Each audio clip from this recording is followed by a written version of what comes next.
Usual అమ్మాచారాలు ఒక్కొక్కళ్ళు పట్టిందల్లా బంగారమే అంటారు.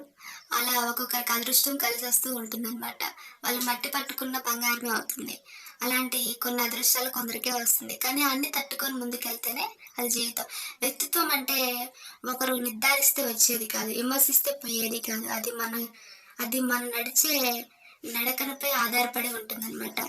మనం ఎంత గొప్ప స్థాయికి ఎదిగినా తెలియని నేర్చుకోవడానికి సిద్ధంగా ఉండాలి. అదే నిన్ను, నన్ను, మనందరినీ ఉన్నత మరింత ఉన్నత స్థాయికి తీసుకెళ్తుంది. ఏ బంధమైనా కోపంతో దూరమైతే కోపం తగ్గాక మళ్ళీ దగ్గరవుతుంది. కానీ ఒక బంధము బాధతో దూరమైతే ఎప్పటికీ మళ్ళీ దగ్గర కాలేవు. నేను చెప్పిన ఈ మాటలు మీ ఫ్రెండ్స్‌లో ఎవరికైనా కనెక్ట్ అవుతుంది అనుకుంటే వాళ్ళకి ట్యాగ్ చేయండి. వీడియో నచ్చితే లైక్ చేయండి, షేర్ చేయండి, సబ్స్క్రైబ్ చేయండి. నేను చెప్పిన మాటల్ని మీకు వర్తిస్తుంది అనుకుంటే మీ యొక్క ఒపీనియన్‌ని కామెంట్ రూపంలో తెలియచేయండి. ఛానల్‌ని సపోర్ట్ చేయమని రిక్వెస్ట్ చేస్తున్నాను. ప్లీజ్ లైక్ చేయండి, షేర్ చేయండి, సబ్స్క్రైబ్ చేయండి. Thank you for watching this video.